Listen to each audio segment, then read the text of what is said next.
Hey guys, Kamaguno. Today I'm doing a review for Green Lantern issue 9. So let's see what's going on with this issue. Let's talk about the cover first.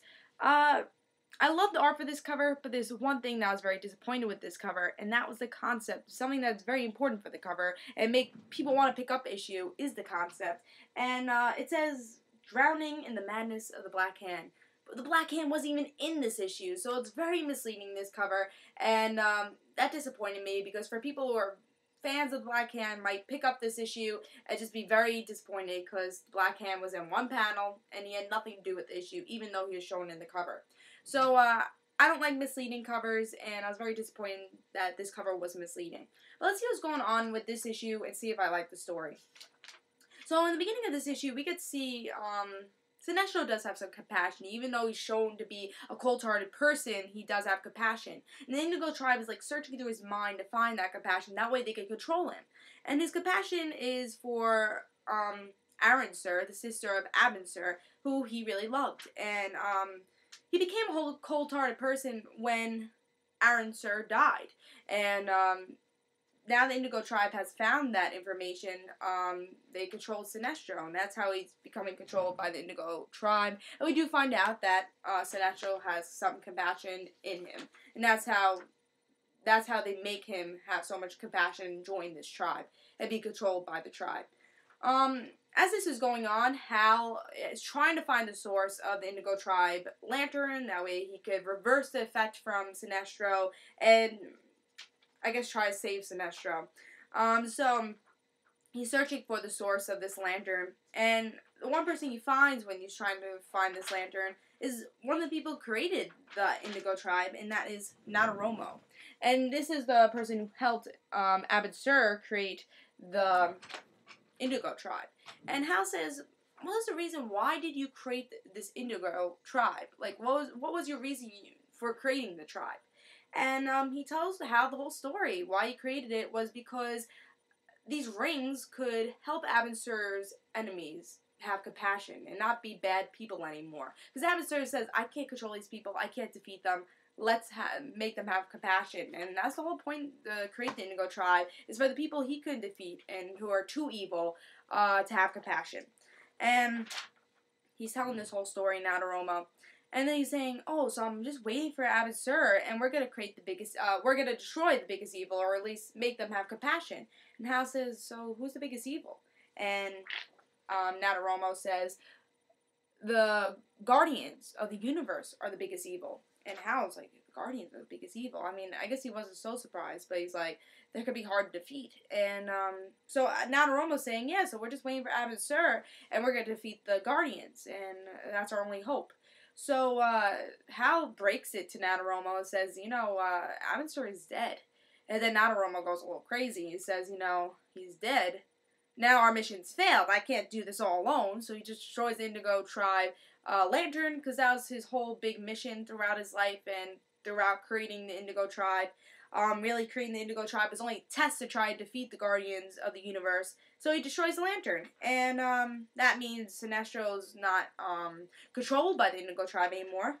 But it also means these enemies of Abin Sur that he couldn't defeat, that were too evil, are also not controlled and are left to be fought by Hal and Sinestro, 2 people against like 10. You know, that's going to be impossible. And Abin Sur couldn't defeat them. What makes Hal and Sinestro able to defeat them? So, I really enjoyed this issue, I gotta say. Love the cliffhanger. It's going to be really exciting to see how they either escape or defeat these people or try to create the Indigo Tribe again. I don't think they will, but who knows what's going to happen in the next issue. Try to get out of this mess, you know? So it's going to be a very fun issue for the next issue, and just to see how Hal and Sinestro really confront this issue. So, something I really liked about this issue was the whole origins of the Indigo Tribe really described. Like, the first issue, second issue, we find out, like, little tidbits. Abin Sur is the one who really created the Indigo Tribe.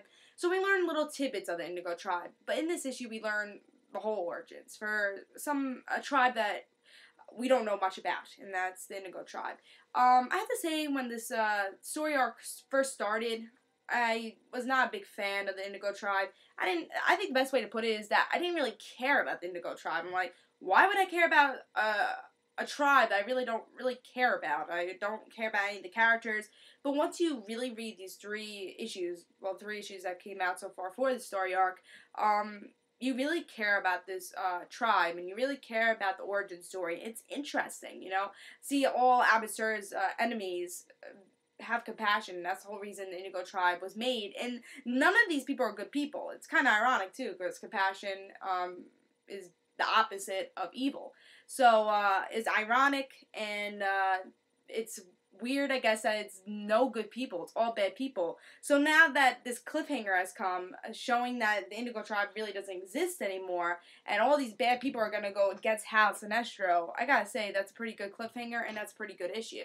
So, and also it's interesting to see a story with Abin Sur without, you know, Abin Sur actually being there, you know? Seeing a little bit of the past about Abin Sur. So I thought that was pretty interesting because we don't know much about Abin Sur. So, again, for something I didn't really care about, this was a great issue. Made me care about the Indigo Tribe, and it was a great origin story. So if you really were looking for the origin story of the Indigo Tribe, this is definitely the issue to pick up. Maybe the first two issues, again, had little tidbits of the Indigo Tribe, but this is the issue to pick up for really learning the origin story, seeing how Abin Sur is related, and the whole Guardians of the Universe being the most evil people. I think that's going to set up for stories after the story arc. Is definitely going to be a challenge for Sinestro and Green Lantern, and Hal.